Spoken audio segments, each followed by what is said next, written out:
ఈరోజు ఓరుగాలులు నీ చుట్టూ ఉన్నాయి, రమ్ముని చుట్టూ ఉన్నాయి, నువ్వు ఉద్యోగం చేస్తున్న చుట్టూ ఉన్నాయి, మీరు పని చేస్తున్నటువంటి చుట్టూ ఉన్నాయి. ఓరుగాలుల్లో ఒక ధోనిలాగా నువ్వు ఉంటూ ఈ శోధనలు, సమస్యలు యేసు ప్రభు యొక్క ఆ ధోనిని ఎలాగైతే ఆ ఉయ్యాలాగా ఊపుతా ఉన్నాయో, శోధనలు, సమస్యలు, కష్టాలు, కన్నీళ్ళు మిమ్మల్ని కదుపుతూ ఉంటే, మిమ్మల్ని రేపుతూ ఉంటే, మిమ్మల్ని రెచ్చగొడుతూ ఉంటే, మిమ్మల్ని భయాక్రాంతులు చేస్తూ ఉంటే, అలాంటి సమయంలో నెమ్మదిగా ఉండవలసినటువంటి మీరు, ధైర్యంగా ఉండవలసినటువంటి మీరు, మరి వాటిని ధైర్యంగా ఎదుర్కోవలసినటువంటి మీరు ఆ శిష్యుల వలె భయపడిపోతున్నటువంటి పరిస్థితుల్లో ఉన్నారేమో. ఈరోజు నీ కుటుంబానికి ఒక సమాధానం, నీ బ్రతుకు ఒక సమాధానం, మీరు వెళ్ళిన ప్రతి చోట సమాధానం మిమ్మల్ని వెంటాడాలి. సమాధాన స్థితిలోనికి మీరు రావాలి. ఆ సమాధాన స్థితి ఎవరి ద్వారా కలుగుతుందయ్యా? ఆ సమాధాన స్థితి ఎవరి ద్వారా మనం పొందుకుంటామంటే ఆయన ద్వారా ఆ సమాధాన స్థితి మీరు పొందుకుంటారు.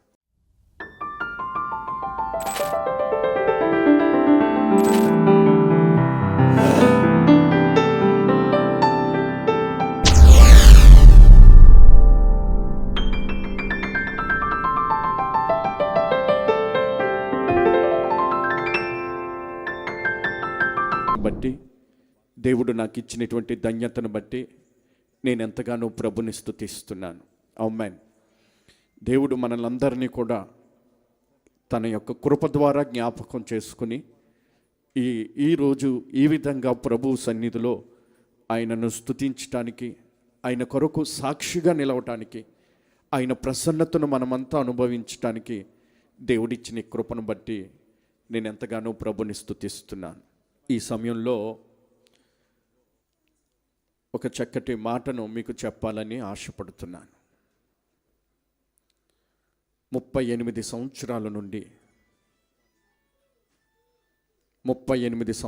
నుండి లేవలేక, నిలవలేక, నడవలేక ఒక అభాగ్యుడు యెరూషలేములో ఉన్న బెతెస్దా కోనేటి దగ్గర నిరాశతో, నిస్పృహతో, బాధతో అదేవిధంగా ఉండిపోయాడు. అతని గుండెల్లో ఎందుకు అంత బాధ అంటే, తన కళ్ళ ముందే కుంటివారు స్వస్థపరచబడుతున్నారు, గుడ్డివారు చూడగలుగుతున్నారు, సకల విధములైనటువంటి మరి వ్యాధి బాధలతో బాధించబడుతూ పీడించబడుచున్నటువంటి వారు అతని కళ్ళ ముందే స్వస్థపరచబడుతుంటే, అతని కళ్ళ ముందే విడుదల పొందుకుంటే, అతని కళ్ళ ముందే బాగుపడుతూ ఉంటే అతడు చాలా బాధ కలిగింది. నిన్నగాక మొన్న వచ్చినటువంటి ఈ వ్యక్తి స్వస్థపరచబడ్డాడు. ఒక్క క్షణంలో వచ్చినటువంటి ఈ రోగి స్వస్థపరచబడ్డాడు. 38 సంవత్సరాల నుండి ఇవన్నీ నేను చూస్తున్నాను.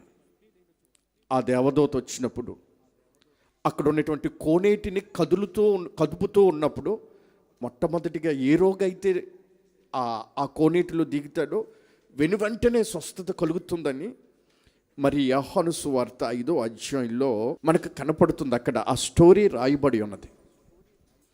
మరి 38 సంవత్సరాల నుండి అనేకులు అతని కళ్ళ ముందు స్వస్థపరచబడుతున్నారు, విడుదల పొందుతున్నారు.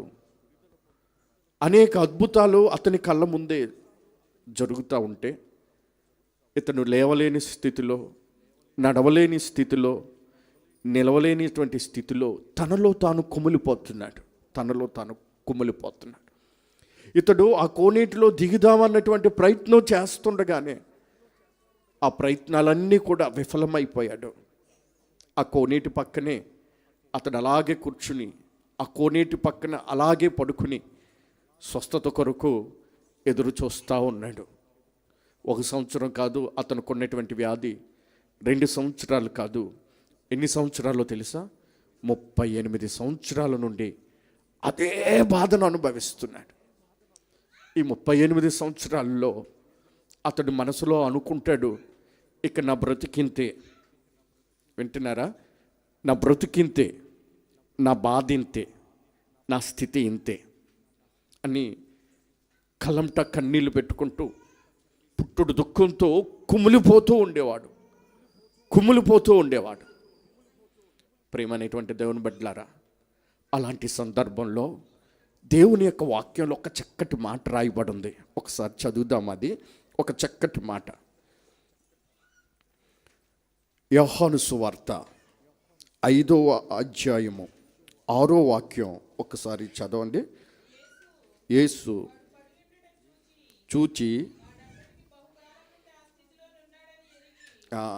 ఏం చూశాడు ఆయన? బహుకాలము నుండి ఆ స్థితిలో నుండి. అంటే వినండి, నా ప్రభు ఆ యెరూషలేములో ఉన్నటువంటి ఆ బేస్తెస్తా కోనేటి దగ్గర వచ్చాడు. ఆయన కనుదృష్టి ఎవరి మీద పడింది? అక్కడ అనేక మంది ఉన్నారు.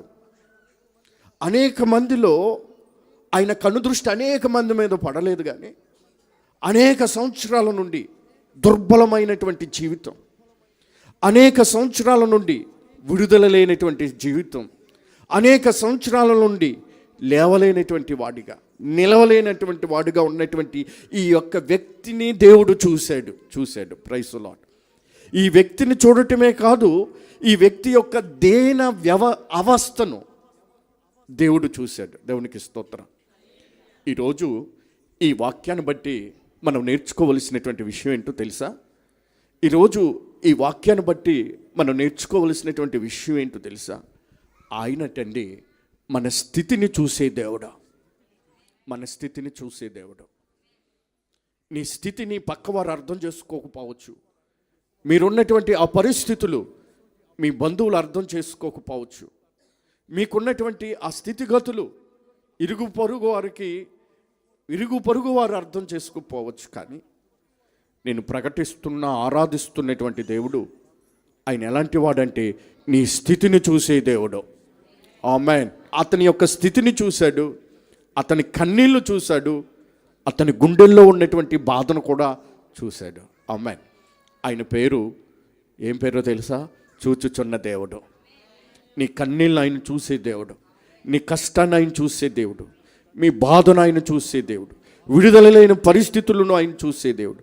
నువ్వు రోగంతో కుమిలిపోతూ మంచాన పడితే ఆ ఎందుకు నువ్వు అంత బాధపడుతున్నావని ఆ బాధను చూసే దేవుడే కాదు, మీరు ఏ పరిస్థితుల్లో ఇరుక్కుపోయారు, మీరు ఏ పరిస్థితుల్లో చిక్కుకుపోయారు, మీరు ఏ పరిస్థితులు మిమ్మల్ని ఊపిరాడకుండా చేస్తున్నాయి, ఆ పరిస్థితులన్నీ దేవుడు చూస్తున్నాడు. ఆమేన్. ఆయన చూడనట్లుగా అంటున్నట్లుగా ఉండే దేవుడు కాదు. ఆయన ఎలాంటి వాడంటే స్వస్థపరిచే దేవుడు, బాగు చేసే దేవుడు, ఆశీర్వదించే దేవుడు, విడుదలను కలుగజేసే దేవుడు. ఈరోజు మీరు ఇక్కడికి వచ్చారు, నా గుండెల్లో ఉన్న బాధ ఎవరికి తెలుసు అనుకుంటున్నారు? మా కుటుంబంలో ఉన్న పరిస్థితులు ఎవరికి తెలుసు? తెలిసిన ఆ పరిస్థితుల నుండి నన్ను ఎవరు గట్టెక్కిస్తారు అని ఒక మనసులో ఒక తీరని దుఃఖంతో ఇక్కడికి వచ్చారేమో, మీ మనసులో తీరనటువంటి బాధతో ఇక్కడికి వచ్చారేమో. ఈరోజు దేవుని యొక్క వాక్యం మీతో సూటిగా తేటగా మాట్లాడుతుంది. ఆయన మీ స్థితిగతులను చూసే దేవుడు. ఆమేన్.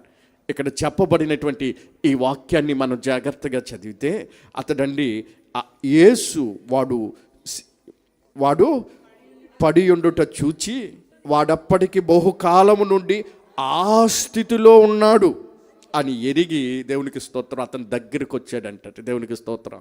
ప్రియమైనటువంటి దేవుని బిడ్డలారా, ఎందుకు ఆయన దగ్గరికి వచ్చాడంటే ఆయనను ముట్టాలని, ఆయన బాగు చేయాలని, ఆయన స్వస్థపరచాలని, ఈ 38 సంవత్సరాలు ఉన్నటువంటి శాపాన్ని ఆశీర్వాదకరంగా మార్చాలని, ఈ 38 సంవత్సరాల నుండి అనుభవిస్తున్న ఆ దుఃఖాన్ని సంతోషంగా మార్చాలని, ఈ 38 సంవత్సరాల నుండి ఉన్నటువంటి ఆ ఆక్రందనను ఆనందంగా మార్చాలని నువ్వు స్వస్థపరచబడగొడుచున్నావా అని అడుగుతున్నాడు. ఆమేన్. ఈరోజు ఆయన ఎలాంటి వాడంటే మన స్థితిని చూచే దేవుడు. ఆమేన్. మన స్థితి ఎలా ఉండాలి అంటే మొట్టమొదటిగా దైవజనుడైనటువంటి పౌలు రోమాలో ఉన్నటువంటి సంఘానికి ఉత్తరం రాస్తూ 5వ అధ్యాయం 11వ వచనంలో ఈ విధంగా రాయబడి ఉన్నది. ఒకసారి చదవండి. ఆయన ద్వారానే ఇప్పుడు మనము సమాధాన స్థితి పొంది ఉన్నాము. ఎవరి ద్వారా అంటే వాక్యం అంటుంది ఆయన ద్వారా మనమటండి సమాధాన స్థితిని పొంది ఉన్నామంట. Praise the lord. మన స్థితి ఎలా ఉండాలో మనము దేవుని యొక్క వాక్యం చెప్తుంది. మన స్థితి ఎలా ఉండాలంటే సమాధానముగా ఉండాలి. ఈ సమాధానకరమైన స్థితి ఎక్కడి నుంచి వస్తుంది? ఈ సమాధానకరమైనటువంటి స్థితి ఎలా వస్తుంది? ఈ సమాధానకరమైనటువంటి స్థితిని మనం ఏ విధంగా పొందుకుంటాం అంటే వాక్యం అంటుంది ఆయన ద్వారా. దేవునికి స్తోత్రం. ఆయన ద్వారా మనకు సమాధాన స్థితి కలుగుతుంది. ఈరోజు కళ్ళల్లో కన్నీళ్ళు, గుండెల్లో బాధ, ఎవ్వరికీ చెప్పుకోలేనటువంటి పరిస్థితులు ఊపిరాడకుండా ఉక్కిరిబిక్కిరి చేసేస్తున్నాయి అందరినీ. ఈ పరిస్థితులు మనిషికి సమాధానం లేకుండా చేస్తున్నాయి, ఆనందం లేకుండా చేస్తున్నాయి, ఆరోగ్యం లేకుండా చేస్తున్నాయి, ఆరోగ్యం లేకుండా చేస్తున్నాయి. ఈ ప్రపంచంలో ఉన్నటువంటి కోటీశ్వరుడైనా, ఈ ప్రపంచంలో ఉన్నటువంటి సామాన్యుడైనా అందరూ కూడా ఏం కోరుకుంటున్నారు అంటే బాబు మాకు కాస్తంత సమాధానం కావాలి, కాస్తంత సమాధానం కావాలి. ఏదైనా కావాలి అంటే, ఒక వస్తువు కావాలంటే ఒక షాపుకి వెళ్ళి తెచ్చుకోవచ్చు. ఏదైనా ఒక గొప్పది కావాలి అంటే దానికి తగినటువంటి వెలను చెల్లించి తెచ్చుకోవచ్చు. కానీ సమాధానం ఏ షాపులోనూ కూడా దొరకదు, సమాధానం ఎక్కడ కూడా దొరకదు. అందుకని దైవజనుడైనటువంటి పౌలు రోమాలో ఉన్నటువంటి సంఘానికి ఉత్తరం రాస్తూ అంటున్నాడు ఆయన ద్వారా సమాధాన స్థితిని పొంది ఉన్నాము. ఆమేన్. ఈరోజు శాంతి లేక, సమాధానం లేక, కన్నీళ్ళే అన్నపానాలుగా, దుఃఖము వేదనే మీ జీవిత విధానముగా మార్చబడి ఉంటే ఈరోజు నా ప్రభు మీతో సూటిగా తేటగా మాట్లాడుతున్నటువంటి మాట ఏమిటి అంటే ఆయన మీకు సమాధానం ఇస్తాడు. ఆమేన్. ఆయన మీకు సమాధానం ఇస్తాడు. అసలు సమాధానం అంటే ఏంటి తెలుసండి? జాగ్రత్తగా వినండి. ప్రభు అయినటువంటి యేసుక్రీస్తు వారు ఆయన శిష్యులతో పాటు అద్దరికి వెళ్ళాలని ఒక దోణిని తీసుకుని అద్దరికి వెళ్ళాలని సముద్రంలో ప్రయాణం చేస్తున్నాడు. ఆయనతో పాటు అనేక దోణులు ఉన్నాయి. ఆయనతో పాటు అనేక దోణులు ఉన్నాయి. అనేక దోణులతో పాటు యేసయ్య దోణి కూడా ఆ దోణులతో పాటు ప్రయాణం చేస్తూ ఉంది. అలా ప్రయాణం చేస్తున్నటువంటి సందర్భంలో, అలాంటి ప్రయాణం చేస్తున్నటువంటి సందర్భంలో యేసు ప్రభువారు ఆ దోణి అమరానికి వెళ్ళి తలగాడు మీద తలవాల్చుకుని మాగన్నుగా అలా నిద్రపోయాడు. దోణి అలాగ ప్రయాణం సాగుతూనే ఉంది. శిష్యులంతా కూడా ఆ దోణిలో ఉన్నారు. శిష్యులంతా ఆ దోణిలో ఉన్నారు. యేసు ప్రభువారు మాత్రం ఆ దోణి అమరాన్న తలగాడ మీద తలవాల్చుకుని నిద్రపోతున్నటువంటి సందర్భం అది. శిష్యులంతా ఆ మాట ఈ మాట ఈ మాట ఆ మాట చెప్పుకుంటూ అలాగ ముందుకు సాగుతున్నటువంటి సమయంలో ఈ దోణి 1 కిలోమీటర్ వెళ్ళిందో లేదో ఆ సముద్రంలో ఒక్కసారిగా వాతావరణం అంతా మారిపోయింది. వాతావరణం అంతా ఒక్కసారిగా మారిపోయింది.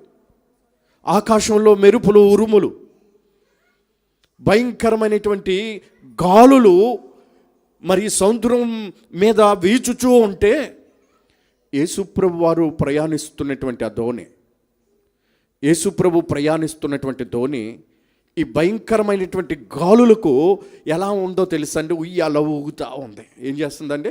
ఉయ్యాల ఊగుతూ ఉంటే ఆ దోణిలో ఉన్నటువంటి శిష్యులు ప్రాణాలు అరిచేతిలో పెట్టుకుని బిక్కు బిక్కుమంటూ ఉంటున్నారు.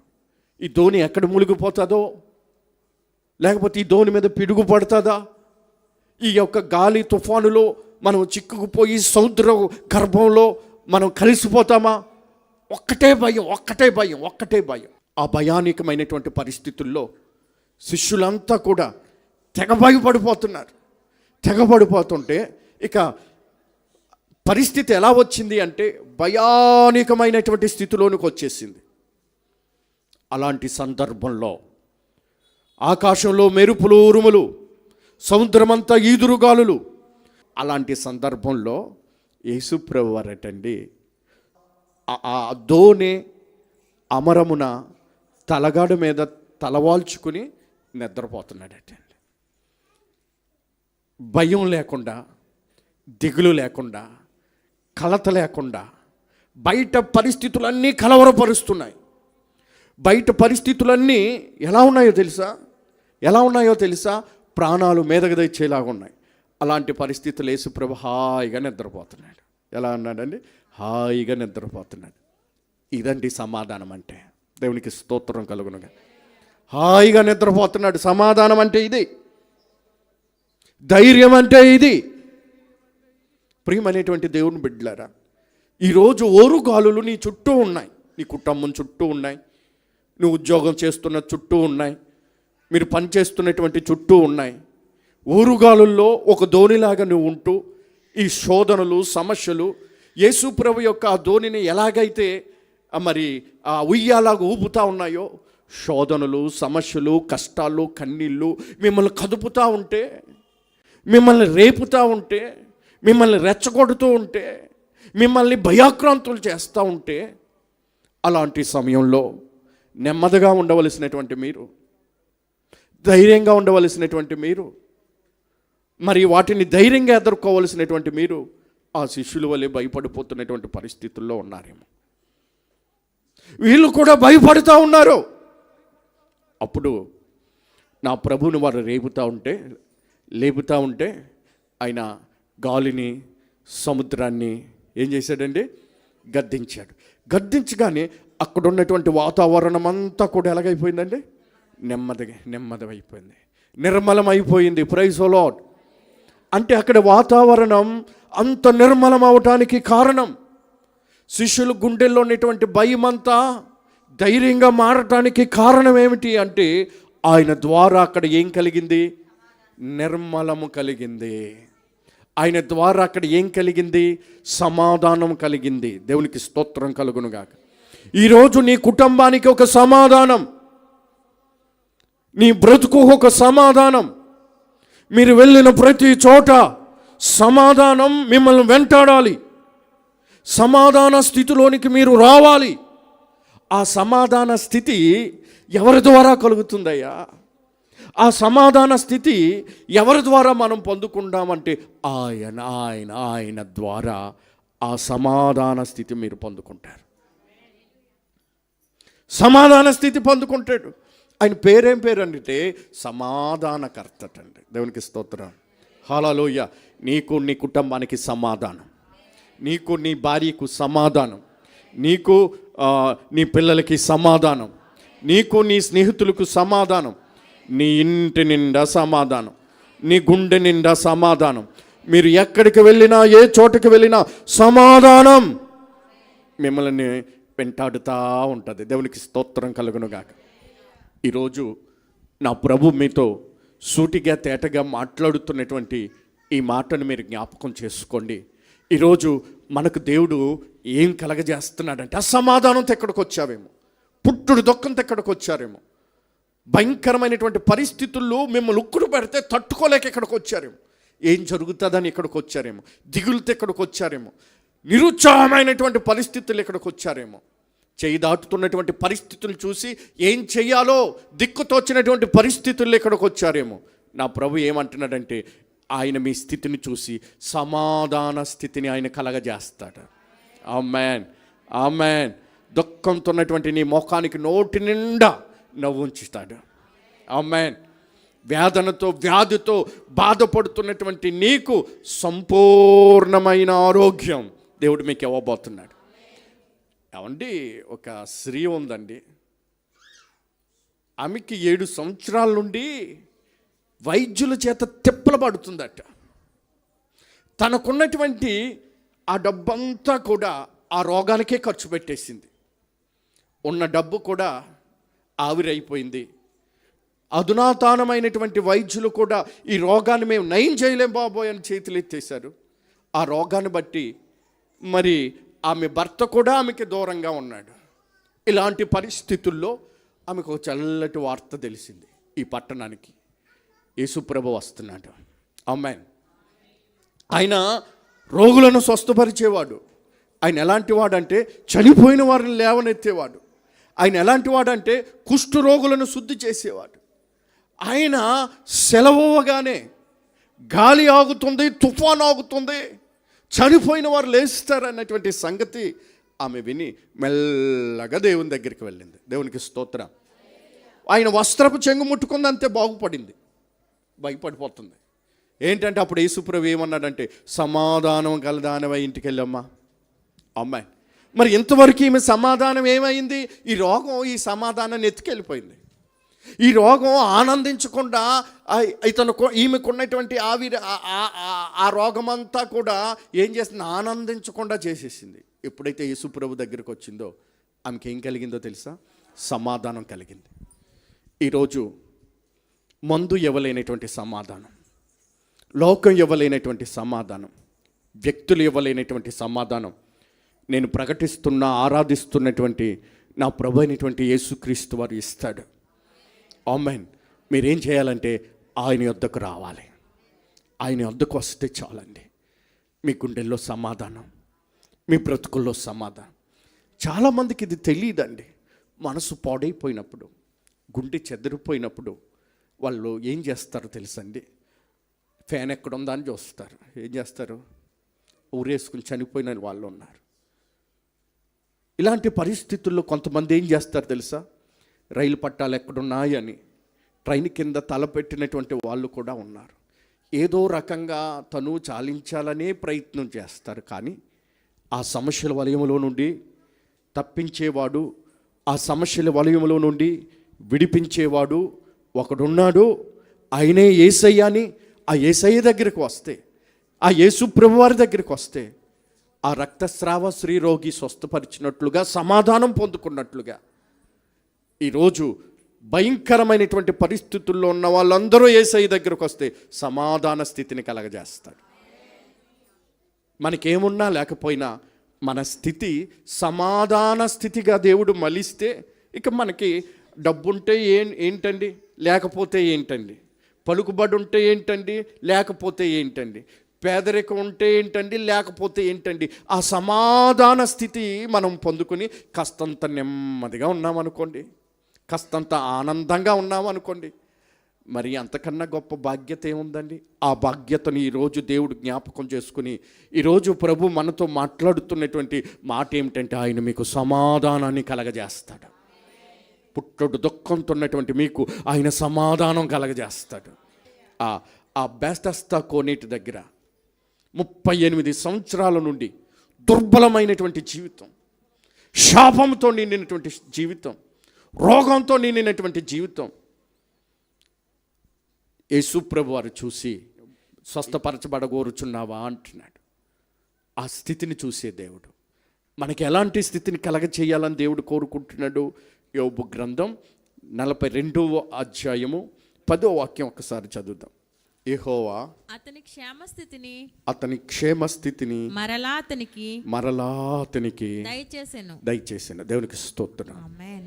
ఇక్కడ క్షేమస్థితి అనే పదం మనకు కనపడుతుంది. మీ తలల పైకి ఎత్తండి. ఏమండి, ఏ పదం కనపడుతుందంటే క్షేమస్థితి అనే పదం కనపడుతుంది. మొదటి వాక్యంలో సమాధాన స్థితి అనే పదం కనపడింది. రెండవ పదంలో క్షేమస్థితి అనే పదం మనకు కనపడుతుంది. ప్రియమైనటువంటి దేవుని బిడ్డలారా, ఈరోజు మన స్థితి ఎలా ఉండాలంటే క్షేమకరమైన స్థితిగా ఉండాలి. ఆమేన్. యోబు కటండి దేవుడు క్షేమకరమైన స్థితిని చూశాడు. ఆ 38 సంవత్సరాలు ఆ బెతెస్దా కోనేటి దగ్గర దుర్బలమైనటువంటి స్థితిలో ఉన్న వ్యక్తిని దేవుడు చూశాడు. చూడగానే అతని పరిస్థితి ఆశ్చర్యకరంగా మార్చబడిపోయింది.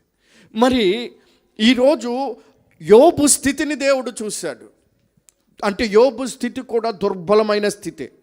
ఏంటంటే అతనుకున్న ఆస్తంతా పోయిందండి. అతనుకున్నటువంటి పిల్లలందరూ ఒకే రోజు చనిపోయారు. అన్నీ కూడా ఆస్తంతా ఒకసారి పోయిందండి. ఇక అతని శరీరం కూడా రోగంతో నింపబడిపోయింది. ఎక్కడ చూసినా శరీరం అంతా గాయాలు, పుళ్ళు, పచ్చి పుళ్ళు. ఇక పరిస్థితులన్నీ ఎలా ఉన్నాయంటే యోబుకి ప్రతికూలంగా ఉన్నాయి. ఎంత ప్రతికూలంగా ఉన్నాయో తెలుసండి. ఆ రోగం కలిగినటువంటి సమయంలో ఆదరించవలసినటువంటి భార్య, హక్కును చేర్చుకోవలసినటువంటి భార్య ఏమన్నారు తెలుసా? నువ్వు దేవుని దూషి చనిపో అన్నాను. నీ భక్తి నీకు ధైర్యం పుట్టించట్లేదు. ఏం భక్తుడు, ఏం చేశాడు దేవుడు? అలాంటి పరిస్థితులు యోబుకు కలిగినాయి. అంటే దుర్బలమైన జీవితం, ఆస్తి లేదు, పనివారు లేరు, ఆరోగ్యం పోయింది, మేలు చేయవలసినటువంటి భార్య మేకై కూర్చుంది. ఇలాంటి పరిస్థితుల్లో యోబు గురించి ఏమని రాయబడిందంటే, నోటి మాట చేత కూడా, ఒక్క మాట చేత కూడా పాపం చేయలేదటండి, దేవుని దూషించలేదట. భక్తి అంటండి అది. మనకి ఏదైనా లక్షలు కలిసి వస్తే ప్రభుని ఎంతగా స్తుతిస్తామో, ఆ లక్షలు పోగొట్టుకున్నప్పుడు ప్రభుని స్తుతిస్తావే అది భక్తి. అర్థమవుతుందండి? లక్షలు వచ్చేస్తుంటే ఎవరైనా స్తుతిస్తారు, అవునంటారా కాదంటారా? కానీ అన్నీ పోగొట్టుకున్నప్పుడు, ఏమీ లేనప్పుడే మన యొక్క భక్తిని కనుపరుస్తూ యోబు వలె స్తుతించాలని. భక్తి అంటే అది. అర్థమవుతుందండి? మేలు చేసినప్పుడే కాదు దేవుడు, కొన్నిసార్లు దేవుని వలన మనం కీడు అనుభవిస్తాం. కీడు అనుభవిస్తాం అంటే ఏంటి? మన వాళ్ళు ఒక్కొక్కసారి మనకి వ్యతిరేకమైపోతారు. కీడు అనుభవిస్తాం అంటే ఏంటి? కొన్నిసార్లు ప్రభుని నమ్ముకున్న తర్వాత నీ ఉద్యోగం పోతుంది, నీ వ్యాపారం నష్టం వస్తుంది, నీకు పని దొరకదు. అలాంటి సమయంలో ఏం చేస్తాడా అని దేవుడు చూస్తాడు. ఏంటండి? ఏం చేస్తాడా అని దేవుడు చూస్తాడు. మరి ప్రభుని నమ్ముకున్న తరువాత మరి ఏంటండి? నాకు ఉద్యోగం లేదు, ప్రభుని నమ్ముకున్నాం కదండి, ఉన్న వ్యాపారం పోయింది, ప్రభుని నమ్ముకున్నామండి, మరి చేతి నిండా పని లేదు, ఖాళీగా తిరుగుతున్నాం, గాలికి తిరుగుతున్నాం అంటే ప్రభుని ఒక్కొక్కసారి ప్రభుని నమ్ముకున్నా కానీ ఇలాంటి అనుభవాలు ఎదురవుతాయి. అలాంటి అనుభవాలలో ఎలా ఉండాలంటే కాస్తంత నిలదొక్కుకోవాలి. దేవుణ్ణి పల్లెత్తి మాట కూడా అనకూడదు. నోటి మాట చేత కూడా యోబు ఏమైనా పాపం చేశాడా? పిల్లలు చనిపోయినా పాపం చేశాడా నోటి మాట ద్వారా? ఆస్తి పోయినా నోటి మాట ద్వారా యోబు పాపం చేశాడా? శరీరంలోనికి రోగం వచ్చినా నోటి మాట ద్వారా ఏమైనా యోబు దేవుణ్ణి దూషించాడా? దూషించలేదే. మనం ఎందుకు దూషిస్తున్నాం? ఆదివారం నువ్వు ₹1,00,00,000 ఇచ్చిన ఓనర్ గారితో చెప్పేశాడు పనివాడు, ₹1,00,00,000 ఇచ్చిన నేను మాత్రం ఆదివారపు ఆరాధన మాననండి. ఏంటండి? ఎంత ఇచ్చినా? ₹1,00,00,000 ఇచ్చిన ఆదివారపు ఆరాధన నేను మానను. ఓనర్ గారి కోపం వచ్చింది, పని పీకేశాడు. పీకేసి ఈడు ఎలా బ్రతుకుతాడో చూద్దాం, ఈడు ఎలాగా జీవనం కొనసాగిస్తాడో చూద్దాం, చచ్చినట్టు వచ్చాడు. అయ్యా నన్ను ఎందుకు తీసుకున్నారు? ఎందుకు పనిలో తీసేశారు? నువ్వు ఆదివారం పని మానేస్తున్నావు. అయ్యా అది ప్రభుని ఆరాధించుకునే దినం, అది ప్రభుని స్తుతించుకునే దినం. మరి ఆ దినం నాకు ఆశీర్వాదకర దినం, ఆ దినం ప్రభుతో గడిపే దినం. అలాగైతే పనికి రావద్దు. అయ్యా 6 రోజులు కూడా వస్తున్నాను కదయ్యండి, ఏమి కాదో నువ్వు రావద్దు అన్నాడు. అంతే, మానేశాడు. అలాగే ప్రార్థన చేసుకుంటా ఉన్నాడు, అలాగే ప్రభుని స్తుతిస్తూ ఉన్నాడు. ప్రియమైనటువంటి దేవుని బిడ్డలారా, దినాలు గడుస్తున్నాయి. ఆ భార్య ఏమంటుందంటే, ఏంటి ఆదివారం మానేసిన కాడ నుంచి ప్రభు ఏం చేశాడు? అప్పటికే 2 నెలల నుంచి మీరు పనికి వెళ్ళట్లేదు, చాలీ ఆ కుటుంబంలో ఉన్నటువంటి పరిస్థితులన్నీ తారుమారైపోతున్నాయి. ఏమి కంగారు పడకో. మనల్ని ఎన్నుకున్న దేవుడు, మనం పిలిచినటువంటి దేవుడు, మనకు రక్షణ ఇచ్చినటువంటి దేవుడు నమ్మదగినటువంటి వాడు. ఆయన కొరకు మనం నష్టపోయాం. దేవుని కొరకు కొన్నిసార్లు మనం ఏం చేయాలో తెలుసండి? నష్టపోవాలి. పౌలు అంటున్నాడు, లాభమంతా నా ప్రభు కొరకు నేను నష్టంగా మార్చుకున్నాను. ప్రభు కొరకు లాభాన్ని ఏం చేయాలో తెలుసండి? నష్టంగా మనం మలుచుకున్నప్పుడే భక్తి అండి. కొంతమంది ఏంటంటే ప్రభు నష్టమంతా ప్రభు కొరకు లాభంగా చూడాలని ఉన్నటువంటి వాళ్ళు కూడా ఉన్నారు. వాళ్ళని పక్కన పెడదాం. కొన్నిసార్లు ప్రభు కొరకు మనం నష్టపోతే ఒకానొక సమయంలో దేవుడు దాన్ని జ్ఞాపకం చేసుకుని నూరంతలు ఇస్తాడండి. అలాగే పడుకుని దుఃఖపడుతున్నటువంటి ఆ సమయంలో ఈ యొక్క వ్యక్తికి దేవుడు ఒక మంచి డిజైన్ కనుపరిచాడు. ఏంటో తెలుసండి, పిన్ని ఇది వరకు ఆ పిన్నీస్ ఎలా ఉండేదంటే ఇలా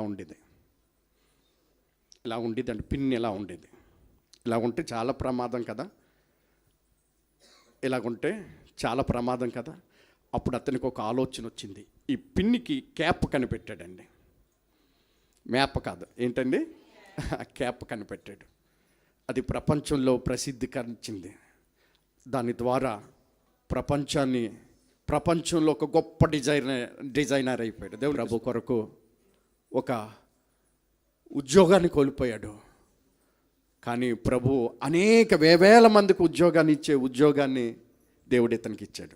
దేవుని కోసం నష్టపోతే నా ప్రియమైనటువంటి వాళ్ళ నష్టానికి దేవుడు వడ్డీతో సహా ఆశీర్వాదాలు ఇచ్చేస్తాడు. వడ్డీతో సహా ఆశీర్వాదాలు ఒప్పుకోరండి. ప్రార్థనకు రండి అమ్మా అంటేనే సెలవు ఇవ్వరండి. ఇవిడి పెళ్ళికి సెలవిస్తారు, పుట్టినరోజుకి సెలవిస్తారు, సచ్చిన రోజుకి సెలవిస్తారు. ఇంకే రోజుకండి వీడికి బాగోలేనప్పుడు సెలవిస్తారు, వీళ్ళకి బాగోలేనప్పుడు సెలవిస్తారు. ప్రార్థన కంటే సెలవు ఎవరండి? సెలవు ఎవరో సోదరుతో చెప్తున్నానమ్మా, మీరు ఆదివారం అమ్మా ప్రభుని మహిమపరిచే శ్రేష్టమైన దినమమ్మా. అయ్యో అయ్యగారు, ఒక పూట గడవలేనటువంటి సమయం అండి. ఉద్యోగం పోయింది, వ్యాపారం పోయింది, మరి ఇప్పుడు ఏం చేస్తా? ఖాళీగా ఉన్నాను కదండి. పాస్టర్ గారు ప్రార్థన ఎప్పుడండి? 8 గంటలు పెడతారండి, 9 గంటలు పెడతారు. 9 గంటలు అంటే 8:30కి వచ్చేస్తుంది. ఏంటంటే అమ్మగారు ఎలా ఉన్నారు, అయ్యగారు ఎలా ఉన్నారు? ఖాళీగా ఉన్నారు, జాలీగా ఉన్నారు. మరి రారా? మళ్ళీ ఉద్యోగం వచ్చింది అనుకోండి, తుపాకీ దెబ్బకు కూడా కనపడరు. అమ్మ మీరు ప్రార్థనకి రాలేదు, సెలవు ఇవ్వలేదండి. అమ్మ వాండర్ గారు ఒప్పుకోరండి. మరి మిగతా వీటిల్లో మాత్రం ఏమంటే ఒప్పుకుంటారు. ప్రియమైనటువంటి దేవుని బిడ్డలారా, ఒకవేళ ప్రభు కొరకు నువ్వు బరి తగ్గిస్తే, మిమ్మల్ని బాధ పెట్టాలని కాదు కానీ 1000 రెట్లు ఆశీర్వాదాన్ని దేవుడు మీకు ఇస్తాడు. ఎన్ని రెట్లు? 1000 రెట్లు ఆశీర్వాదాన్ని దేవుడు మీకు ఇస్తాడు. ప్రభు కొరకు నష్టపోయిన వాళ్ళు ఎప్పుడు కూడా అణగారిపోయిన స్థితిలో లేరు. ప్రభు కొరకు నష్టపోయిన వాళ్ళు ఎప్పుడు కూడా ఉన్నతమైన స్థితిలోనే దేవుడు ఉంచాడు. ఈరోజు ఈ వాక్యం వింటున్నటువంటి మీరు ఒక తీర్మానం చేసుకోండి, నీ కొరకు లాభాన్ని నేను నష్టంగా ఎంచుకుంటాను, నీ కొరకు ఈ లోకాన్ని నేను పెంటగా ఎంచుకుంటాను. అది నా ఉద్యోగమైనా, నా ఆస్తి అయినా, నా యొక్క ఏదైనా కానీ, ఏదైనా నీ తర్వాతే. ఆమేన్. ఏదైనా నీ తర్వాతే. ఆ తెగింపు నీ జీవితంలో ఉండాలి. అప్పుడు ఆశీర్వాదాలు మీరు ఎక్కడున్నా మిమ్మల్ని వెతుక్కుంటా వస్తాయి. ఏం చేస్తాయి చెప్పండి? వెతుక్కుంటా వస్తాయి. ప్రభు కొరకు ఒక తెగింపు నీ జీవితంలో ఉంటే నీ శాపానికి అదే ముగింపు. ప్రభు కొరకు తెగించే జీవితం మనకు కావాలి. అప్పుడు మన స్థితి క్షేమకరమైనటువంటి స్థితి. యోబుకు అంత క్షేమాన్ని దేవుడు ఇవ్వటానికి కారణం ఏమిటంటే, ఎలాంటి పరిస్థితుల్లో నేను నిలదొక్కున్నాడు కాస్తంత. కొన్నిసార్లు మన జీవితంలో అనుకోవడం కూడా సంఘటనలు జరిగితే ఒక 1 నెల రోజులు ప్రార్థనకు రారండి. కొంతమంది అయితే 6 నెలలు ప్రార్థనకు రారండి. కొంతమంది అయితే దేవుణ్ణే వదిలేస్తారండి. ఏమిటంటే అలా జరిగిందండి. అందరూ అంటున్నారు, వాళ్ళు అంటున్నారు, వీళ్ళు అంటున్నారు. యేసుప్రభుని నమ్ముకున్న తర్వాత నీకేం జరిగింది అంటే, యేసుప్రభుని నమ్ముకున్న తర్వాత కట్టలు పడిపోవాలేమో అంటే, అలా పడితే అమ్మో నా దేవుడు గొప్ప దేవుడు, నా దేవుడు మంచి దేవుడు, లేకపోతే రివర్స్ అన్నమాట. లేదు. ఈసారి మన బుద్ధి మారాలి. మన బుద్ధి మారితే మన స్థితిని దేవుడు మార్చేస్తాడు. ఎలా మారుస్తాడంటే క్షేమకరమైన స్థితిని దేవుడు కలగజేస్తాడు. ఆ క్షేమకరమైనటువంటి స్థితిని మనం ఎలా అనుభవిస్తాం? ఒకసారి ఊర్లో ఉన్న పెద్దలందరూ వింటున్నారా? ఊర్లో ఉన్న పెద్దలందరూ ఒక వ్యక్తిని ఆశీర్వదిస్తున్నాడు. ఎలా ఆశీర్వదిస్తున్నాడు? రూతు గ్రంథం 4వ అధ్యాయం 12వ వాక్యం ఒకసారి చదవండి. రూతు గ్రంథం 4వ అధ్యాయం 12వ వాక్యాన్ని ఒకసారి చదవండి. ఎఫ్రాతాలో నీవు క్షేమాభివృద్ధి కలిగిన వాడవై, బెత్లెహేములో నీవు ఖ్యాతి నొందుదువుగాక. ఆమేన్. చూడండి, ఎఫ్రాతాలో వినండి. ఊరిలో పెద్దలందరూ కూడా వినండి, జాగ్రత్తగా వినండి. బోయాజును ఆశీర్వదిస్తున్నాడు. ఏమని ఆశీర్వదిస్తున్నాడు? ఇంకోసారి చదవండి అమ్మా. ఎఫ్రాతాలో, దేవునికి స్తోత్రం.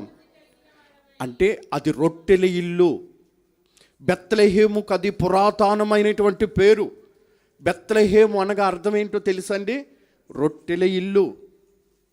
ఎఫ్రాతా అంటే అర్థం ఏంటో తెలుసండి? ఫలభరితమైన జీవితం, ఫలభరితమైనటువంటి జీవితం. ఫలభరితం.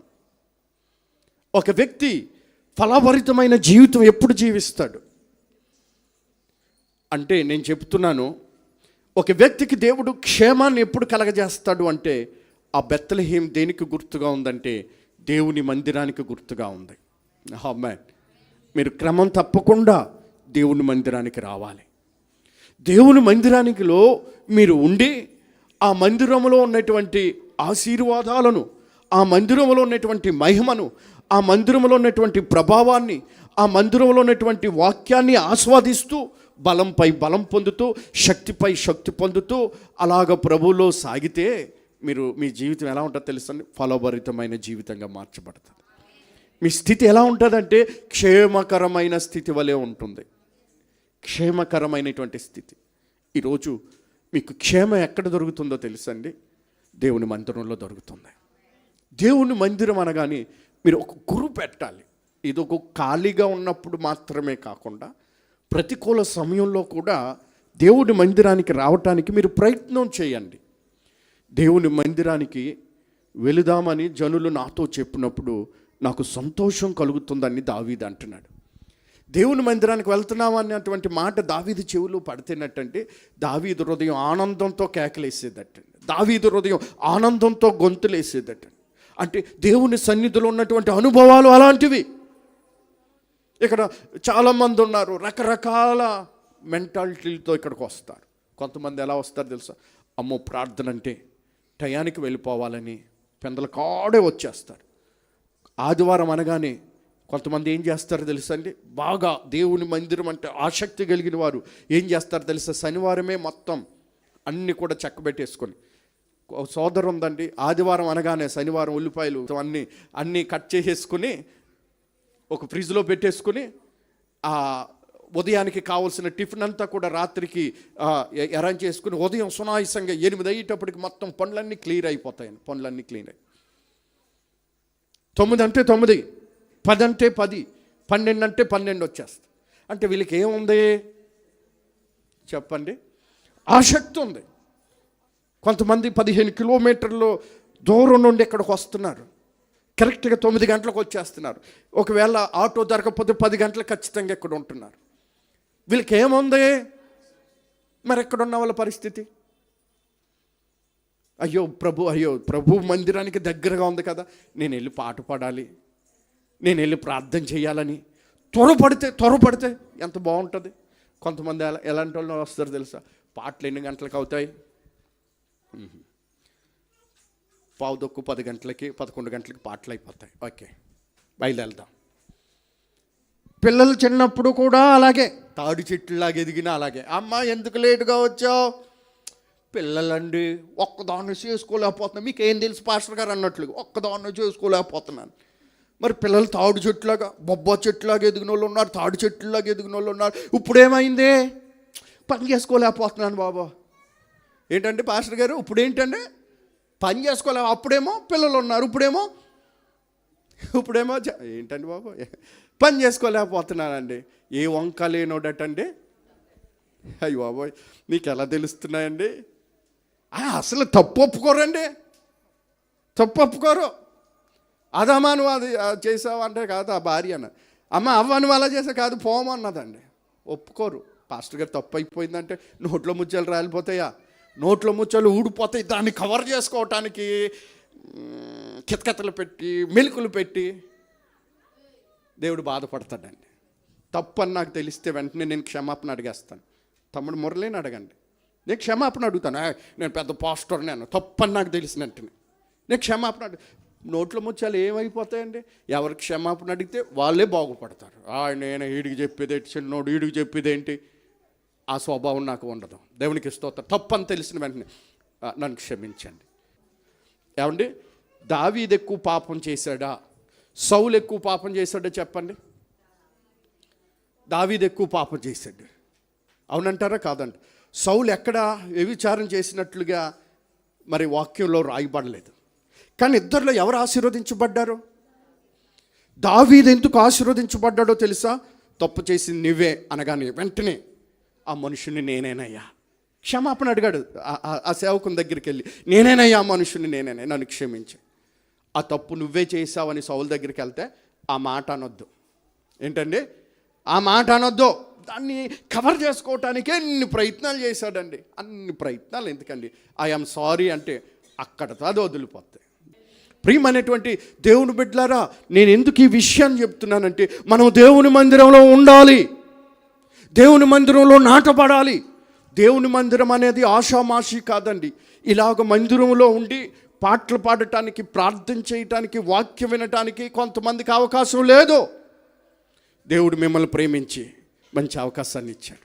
పాట పాడే అవకాశాన్ని ఇచ్చాడు, ప్రార్థన చేసే అవకాశాన్ని ఇచ్చాడు, వాక్యాన్ని వినే అవకాశాన్ని ఇచ్చాడు. ఈ అవకాశాన్ని మీరు అందిపుచ్చుకుంటే క్షేమం మీ కుటుంబంలో విస్తరించబడుతుంది. కొంతమంది మందిరానికి వస్తారు, వాక్యం ఎన్ని గంటలకి? ఓకే 11 గంటలకి కనుక కరెక్ట్గా టైం చూసుకుని అప్పుడు దాకా అద్దం ముందు ఇలా దూకుంటూ సర్దుకుంటూ అమ్మ ఇప్పింది ఇప్పటం, కట్టింది కట్టడం, ఒకళ్ళది బాధ అంటే బాగాలేదంటే మళ్ళీ ఇంకోటి వచ్చి కట్టడం, మళ్ళీ అలా అమ్మ వస్తుంది, ఇదేంటి అదే మ్యాచింగ్ ఉంది కదా, క్యాచింగ్ ఉంది కదా, వేసుకో అంటే మళ్ళీ అది వేసుకున్నప్పటికి కరెక్ట్గా ఆ వాక్యం టయానికి వచ్చిన వాళ్ళు ఉన్నారండి. మీరు మంచి వాళ్ళండి బాబు. కొన్ని సంఘాల్లో అలా జరుగుతాయి, కొన్ని సంఘాల్లో అలా జరుగుతాయి. ఇక్కడికి వచ్చేటప్పటికి బైబిల్ అలా పెట్టేసుకోండి, అయ్యి బాబా ఆయాసంతో ఆవేశంతో వచ్చేస్తారు. ఆ ఆవేశం ఆ ఆయాసం ఎప్పుడు ఉండాలి చెప్పండి? దేవుడికి స్తోత్రం కలుగును గాక. దేవుని మందిరం అనేది ఏమిటి అంటే నిన్ను వర్ధిల్లపజేసే స్థలం అండి. ఇక్కడికి వచ్చి మీరు బాగుపడాలి, ఇక్కడికి వచ్చి మీరు ఆశీర్వదించబడాలి, ఇక్కడికి వచ్చి మీరు అభిషేకం పొందుకొని వెళ్ళాలి, ఇక్కడికి వచ్చి మీరు ఆశీర్వాదం ఇంటికి పట్టుకు వెళ్ళాలి తప్ప శాపాన్ని పట్టుకు వెళ్ళకూడదు. ఆమేన్, ఆమేన్. ఈరోజు దేవుడు నిన్ను దృష్టీకరించి ఈ మందిరంలో ఒక ఒలీవ మొక్క వల్లే నాటాడు. ఆ నాటినటువంటి మీరు ఎలా ఉండాలంటే దేవుని మందిరంలో వర్ధిల్లే అనుభవంలోనే ఉండాలి. నేను బ్రతుకు దినములన్నీ కృపాక్షేమములే నా వెంట వచ్చిన అంటున్నాడు దావీదు. కృపాక్షేమములే నీ వెంట ఎందుకు వస్తాయి, ఎలా వస్తాయంటే నేను చిరకాలము ఎక్కడెక్కడ చెప్పండి, యెహోవా మందిరంలో నేను నివాసం చేస్తున్నాను. మీరు దేవుని మందిరంలో నివాసం చేసేవారిగా ఉండాలి. మీరు ఎక్కడున్నా ఏ చోటనున్నా దేవుని మందిరం మీదే దృష్టి, దేవుని మందిరం మీదే ధ్యాస.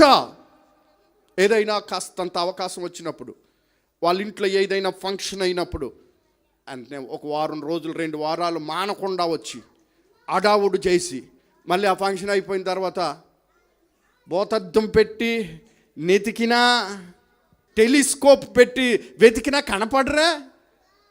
చిన్న నక్షత్రాలు టెలిస్కోప్లు పెద్దగా కనపడుతున్నాయి, దగ్గరగా ఉన్నట్లుగా కనపడరే. అవకాశవాదాలు మానేయాలి. ఆమేన్. అవకాశవాదాలు మానేయాలి. మన యొక్క పరిచర్య, మనం వచ్చే విధానం ఎలా ఉండాలంటే దేవుని మందిరంలో స్వచ్ఛతగా ఉండాలి. ఆమేన్. హృదయపూర్వకంగా ఉండాలి. కనుక నా ప్రియమైనటువంటి దేవుని బిడ్డలారు, నేను ఎందుకు ఈ విషయం చెప్తున్నానంటే ఆ దేవుని సన్నిధిలో ఉన్నటువంటి ఆశీర్వాదం మీరు ఇంటికి పట్టుకెళ్ళాలి. దేవునికి స్తోత్రం. దేవుని మందిరంలో ఉన్నటువంటి ఆ అనుభవం మీ జీవితంలో గొప్ప కార్యం చేసేదిగా ఉండాలి. ప్రియమైనటువంటి వారులారా, ఈ మందిరంలో ఉన్నటువంటి దీవెనలన్నీ మీ కుటుంబం మీదకి దిగి రావాలి. ఆమేన్ చెప్పండి. ఆమేన్. మీ వ్యాధి బాధలన్నీ తొలగిపోవాలి. మీ రోగమంతా తొలగిపోవాలి, మీ శాపమంతా తొలగిపోవాలి, ఆశీర్వాదం మిమ్మల్ని వెంబడించాలి. ఆమేన్. అందుకని ఆ 38 సంవత్సరాల నుండండి లేవలేక, నిలవలేక, నడవలేక ఉన్నటువంటి ఆ వ్యక్తిని దేవుడు చూసి ఏంటంటే ఆ స్థితిని దేవుడు చూశాడట. ఈరోజు మన స్థితిని దేవుడు చూస్తాడు. ఏ స్థితిని చూసి దేవుడు ఏ స్థితిని కలగజేస్తాడు అంటే, దైవజనుడైనటువంటి పౌలు ఫిలిప్పీలో ఉన్నటువంటి సంఘాన్ని కొత్త రాస్తూ చెప్తున్న మాటలు మనం జ్ఞాపకం చేసుకుందాం. 4వ అధ్యాయం 12వ వాక్యం. 4వ అధ్యాయం 12వ వాక్యం. దీన స్థితిలో ఉండటం నేను ఎరుగుదును, సంపన్న స్థితిలో ఉండటం నేను ఎరుగుదును. ఇక ఈ వాక్యంలో దీన స్థితి అనే మాట కనపడుతుంది, సంపన్న స్థితి అనే మాట కనపడుతుంది. ఆమేన్. మన జీవితంలో ఏమండి ఈ 2 స్థితులు కూడా ఉండాలి. వింటున్నారా? మీ తలలు పైకి ఎత్తండి. ఒకటి దీనస్థితి ఉండాలి, రెండోది సంపన్న స్థితి ఉండాలి. మొదటగా మన జీవితంలోనికి ఏ స్థితి రావాలి అంటే దీనస్థితి వచ్చేయాలి. ఆ దీనస్థితిని మనం అనుభవిస్తే సంపన్న స్థితిలో కొమ్ములు రాకుండా కాస్తంత నిలబడి ఉంటాం. దీనస్థితి అంటే ఏంటి చెప్పమంటారా? దీనస్థితి అంటే అరిగిపోయిన చెప్పులు. ఏం చెప్పులండి? దానికి కింద పిన్నిస్ పెట్టుకుంటారు. మీరు ఎప్పుడైనా పెట్టుకున్నా? నేను చాలాసార్లు పెట్టుకున్నాను. అరిగిపోయిన చెప్పులు, చిరిగిపోయిన మా బట్టకు మాస్కులు. అమ్మ బాబాయ్.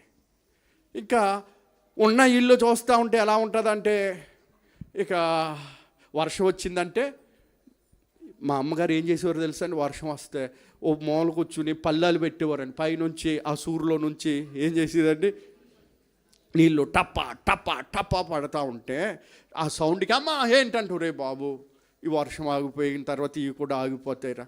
కొంతమంది చెంబులు పెట్టేవారు, మరి మీరు పెట్టారో లేదో, పెంకిటిళ్ళలో నుంచి కూడా కారిపోయి, తాటేకిళ్ళలో నుంచి కూడా కారిపోయి, కొంతమంది ఈ గాలి తుఫానికి ఇల్లు ఊగిపోయండి తాటేకిల్లులు. ఆ తాటేకు ఇల్లుకున్నటువంటి ప్రాముఖ్యమైనటువంటి కర్రల్ని ఇలా పట్టుకుని పెద్దోళ్ళు ఉండేవారండి. కొంతమంది ఆ ఇంటికి బరకాలు కట్టేసి, వర్షం రాకుండా బరకాలు కట్టేసి ఉన్నారు. ఏ స్థితి అండి? ఏ స్థితి చెప్పండి?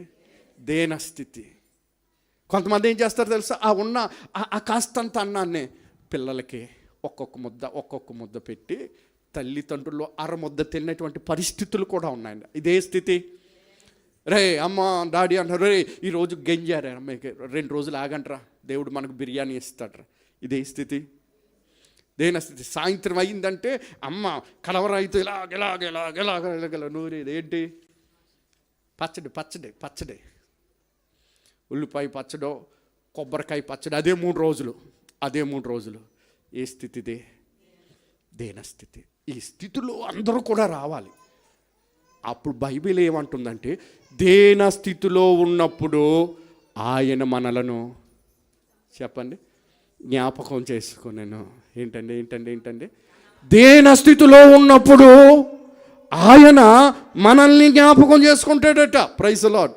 ఎలాంటి స్థితి? అరిగిపోయిన చెప్పులు వేసుకుని తిరుగుతున్నప్పుడు, చిరిగిపోయిన బట్టలతో కాస్తంత సిగ్గు దాచుకుంటున్నప్పుడు, చాలని భోజనం మనం తింటున్నప్పుడు, అంటున్నట్లుగా ముట్టినట్లుగా ఉన్నటువంటి ధనం మన చేతిలో ఉన్నప్పుడు, దుర్బలమైన దీనస్థితిని మనం అనుభవిస్తున్నప్పుడటండి, దీనస్థితిలో ఆయన మనల్ని జ్ఞాపకం చేసుకుంటాడట. ఆమేన్. ఈరోజు ఏంటి నా చెప్పులు ఎలా ఉన్నాయని చెప్పుల గురించి బాధపడుతున్న వాళ్ళు కూడా ఉన్నారు, బట్టల గురించి బాధపడుతున్న వాళ్ళు కూడా ఉన్నారు. నా ఇల్లు ఏంటి ఇలా ఉంది, నాకంట ముందున్న వాళ్ళు డాబా కట్టుకున్నారు, పెంకుటిలు పట్టుకున్నారు, ఏంటి నాకు ఈ పరిస్థితి, ఏంటి నేను ఈ అద్దెంట్లో ఎంతకాలం ఉండాలి? దీనస్థితిలో దేవుడు నేను జ్ఞాపకం చేసుకుంటాడు. అమ్మాయి దీనస్థితిలో జ్ఞాపకం చేసుకుంటాడు. నా దీనస్థితిని ఆయన చూసి నన్ను జ్ఞాపకం చేసుకున్నాడు. అమ్మాయి నన్ను జ్ఞాపకం చేసుకున్న దేవుడు నిన్ను జ్ఞాపకం చేసుకోడా? ఎందుకు దీనస్థితిలో ఉండాలి అంటేనండి, ఈరోజు దేవుడు మాకు చక్కటి గృహాన్ని ఇచ్చాడు. మా స్తోమతికి తగినట్లుగా దేవుడు చక్కటి గృహాన్ని ఇచ్చాడు. నల్లవంతుని దగ్గర లక్ష్మీ థియేటర్ దగ్గర, అమలాపురం నల్లవంతుని దగ్గర లక్ష్మీ థియేటర్ పక్కన నేను అద్దుకున్నాను. ఒంటరిగా ఉన్నాను. ఒకరోజు భయంకరమైనటువంటి తుఫాను వచ్చేసింది. అర్ధరాత్రి కరెంటు పోయింది. నాకు మెలకు వచ్చింది. చూసుకునేటప్పటికి నా మంచంకి ఒక 2 అడుగులలో ఆ నల్లొంతున ఉన్నటువంటి నీళ్ళన్నీ, వర్షపు నీళ్ళన్నీ అలాగొచ్చేసినాయి. అక్కడ ఉన్నటువంటి సామానం అంతా తడిసిపోయింది. నాకు అక్కడ వివాహం కూడా కాలేదు. ఏం చెయ్యాలో దిక్కుతోచినటువంటి పరిస్థితి. కరెంటు పోయింది. చీకటి చీకటి చీకటి చీకటి. ఇలాంటి పరిస్థితి ఎవరికి ఉండకూడదురా బాబు. ఆ ఇల్లు ఎవరు కూడా తీసుకునేవారు కాదు. అందుకునే నాకేదో ఆ టైంలో 500కు వస్తుంది అనేటువంటి దేని పరిస్థితి కదండి, 500కు వస్తుందని తీసుకున్నాను. తీసుకుంటే అక్కడ ఉన్నటువంటి పరిస్థితి అంతా ఎలా ఉందంటే, చాలా కళ్ళంట నీళ్ళు కట్టుకుని ఉన్నాయే, కాస్తంత బియ్యం అన్నీ తడిచిపోయి, బట్టలన్నీ తడిచిపోయినాయి. అక్కడ ఉన్నటువంటి ఆ పాత్రలన్నీ దాని మీద అలా తేలుతూ అలా ఉన్నప్పుడు ఆ కింద అలా కాలు పెట్టగానే ఏం చేయాలో తెలియనటువంటి పరిస్థితి. అలా కళ్ళంట నీళ్ళు అలా తెచ్చుకున్నాను. అమ్మా నాన్న అన్నీ వదులుకొని ప్రభు కోసం వచ్చాను, అనుభవించాలి. ఒకరోజు ఈ స్థితి నన్ను దేవుడు జ్ఞాపకం చేసుకుంటాడు అనుకున్నాను. ఒక 10 సంవత్సరాలు అయింది. దేవుడు చక్కటి ఇల్లు ఇచ్చాడు. దేవునికి స్తోత్రం. ఆయన నన్ను జ్ఞాపకం చేసుకున్నాడు. ఆయన నన్ను జ్ఞాపకం చేసుకుంటే ఇల్లు ఎంత విలువైందో నాకు తెలుసు. దేవునికి స్తోత్రం. ఆయన నన్ను దీన స్థితిలో నుండి నన్ను తీసుకొచ్చాడు. ఇప్పుడు స్థితిని దేవుడు మార్చాడు కనుక హీన స్థితిలో ఉన్న వాళ్ళని నేను ఎక్కిరించలేను, చెయ్యెత్తి చూపించలేను. బేదలను ఎక్కిరించేవాడటండి, దేవుడిని ఎక్కిరించేవాడటండి.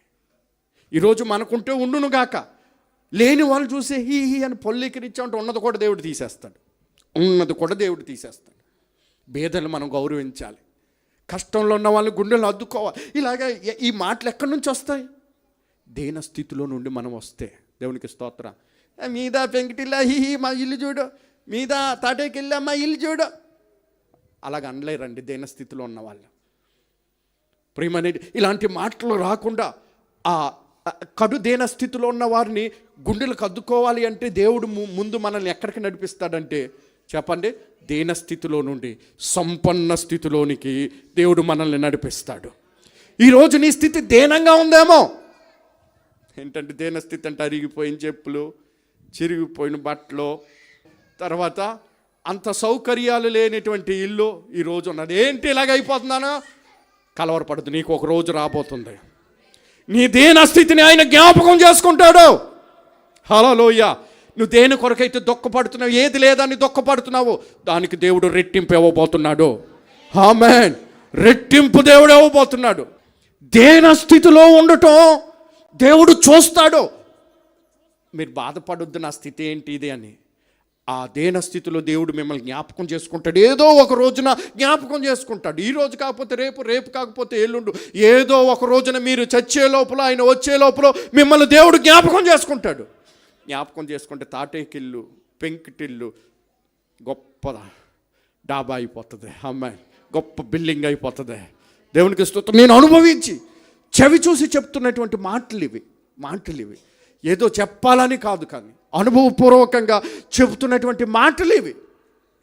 ప్రియమైనటువంటి దేవుని బిడ్డలారా, అందుకనే పౌలు అంటున్నాడు, నేను ఏ స్థితిలో ఉన్నా సంతృప్తి కలిగి ఉన్నాను.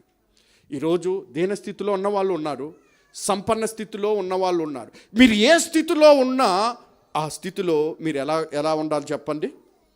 సంతృప్తి కలిగి ఉండాలి. అది దేవుడు కోరుకుంటున్నాడు, అది దేవుడు ఆశపడుతున్నాడు. ఆ ఆశకు మీరు నీరు పోస్తే మీ స్థితి ఎలా ఉంటుందంటే సంపన్న స్థితి వలె ఉంటుంది. ఆమేన్. కనుక ప్రియమైనటువంటి దేవుని బిడ్డలారా, 2500 సంవత్సరాల క్రితం బెతెస్దా కోనేటి దగ్గర 38 సంవత్సరాలు దుర్బలమైనటువంటి జీవితం అనుభవిస్తూ కన్నీరు మున్నీరుగా కారుస్తూ ఇక నా బ్రతికింతే, నా జీవితం అంతే అన్నటువంటి ఆ స్థితిని దేవుడు చూసి అతని దగ్గరికి వెళ్ళి బాగు చేశాడు దేవుడు. ఆమేన్. ఆయన మన స్థితులను బాగు చేస్తాడు, మన స్థితులను ఆయన జ్ఞాపకం చేస్తాడు, మన స్థితులను ఆయన చూస్తాడు. ఆమేన్. ఆయన మన స్థితిని చూస్తే మన స్థితి సమాధాన స్థితిగా మార్చబడిపోద్ది, క్షేమకరమైన స్థితిగా మార్చబడుతుంది, సంపన్న స్థితిగా మార్చబడుతుంది.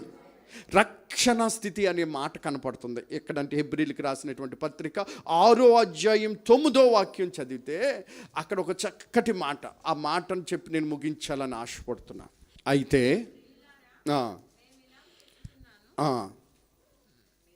మీరింతకంటే మంచిది ఆ, రక్షణకరమైనదని అయిన ఆ. స్థితిలోనే ఉన్నారని రూఢిగా నమ్ముచున్నాను. రక్షణకరమైన స్థితి. ఈ వాక్యంలో ఒకసారి మీ తలలు పైకి ఎత్తండి, అందరూ చెప్పండి.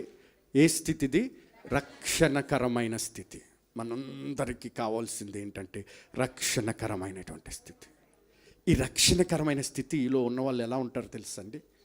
ఒకసారి సంహారకుడు అర్ధరాత్రి ఐగుప్తులో సంచరించి ఐగుప్తులో ఉన్నటువంటి తొలిచూళ్ళందరినీ హతం చేశాడు. ఐగుప్తులో ఉన్నటువంటి ప్రతి ఇంటిలోనూ మరణఘోష విలయతాండమాడుతూ ఉంది. మరణం రోడ్లకు ఎక్కేసింది. అందరి కళ్ళల్లో కన్నీళ్ళు, అందరి ఇళ్లల్లో మరణం.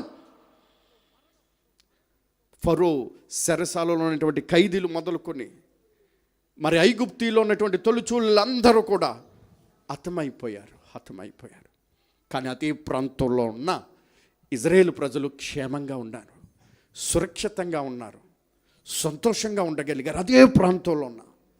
అలా ఉండటానికి కారణం ఏమిటి అంటే గొర్రె పిల్లను ఒకటి వధించి ఆ రక్తాన్ని వారి గడప కమ్ములకు రాశారట.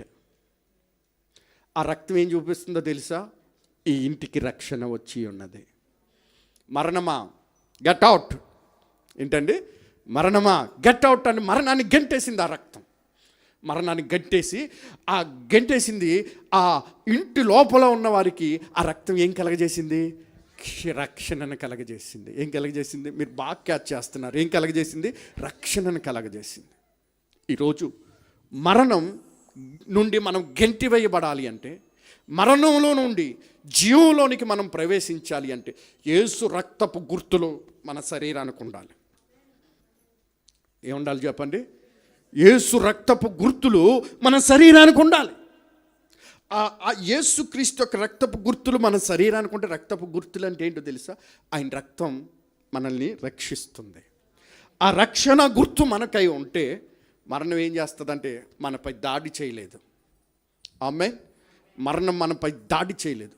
అమ్మ బాప్తిసం తీసుకో, రక్షణ పొందని ఊరికినే అనమండి. ఆ రక్షణ మిమ్మల్ని మోక్షానికి తీసుకువెళ్తుందండి. ఆ రక్షణ ఉగ్రత పాలు కాకుండా, దేవుని ఉగ్రత పాలు కాకుండా మీకు మిమ్మల్ని రక్షిస్తుందండి. మిమ్మల్ని రక్షిస్తుంది. కనుక మరి దేవుని యొక్క వాక్యం ఏమంటుందంటే మీ స్థితి రక్షణార్థమైనటువంటి స్థితి. రక్షణ కలగాలి. ప్రియమైనటువంటి వాళ్ళారా, ఆ ఎరుకలో ఉన్నటువంటి వాళ్ళందరూ కూడా ఒకరినొకళ్ళు ఇజ్రాయేల్ ప్రజలు యుద్ధం చేసుకుంటూ వెళ్తున్నప్పుడు ఆ యొక్క ఎరుకో పట్టణంలో ఉన్నటువంటి రాహాబు ఇల్లు సురక్షితంగా ఉంది. ఆ యొక్క ఎరుకోలో ఉన్నటువంటి రాహాబు ఇల్లుకి రక్షణను కలిగింది. రక్షణను దేవుడు కల్పించాడు. కారణం ఏంటంటే రాహాబు ఏం చేసిందో తెలుసా? ఆ ఇంటి వారికి రక్షణ కలగాలని కిటికీకి ఎర్రని తొగరదారం కట్టిందండి.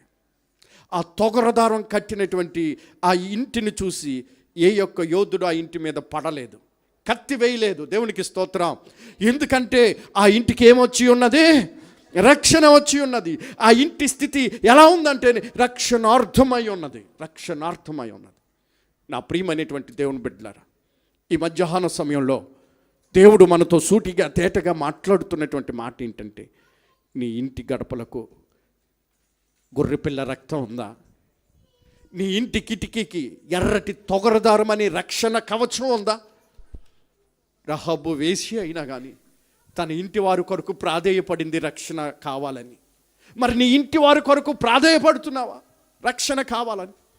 ఈ యొక్క సమయంలో ప్రభు మనందరితోనూ కూడా మాట్లాడుతున్నాడు. మీ స్థితి రక్షణార్థమైనటువంటి స్థితి వలె ఉండాలి. ఆమేన్. ఎన్ని స్థితులు మనం చెప్పుకున్న మొదటిది ఏంటండి? అందరూ చెప్పాలి. సమాధాన స్థితి, రెండోది క్షేమకరమైన స్థితి, మూడోది సంపన్న స్థితి, నాలుగవది రక్షణకరమైన స్థితి. ఈ 4 స్థితులను దేవుడు మీకు ఇస్తాడు. కానీ మీ స్థానంలో మీరు ఉండండి. త్వరలోనే ఈ యొక్క క్షేమమంతా మీకు విస్తరించునుగాక.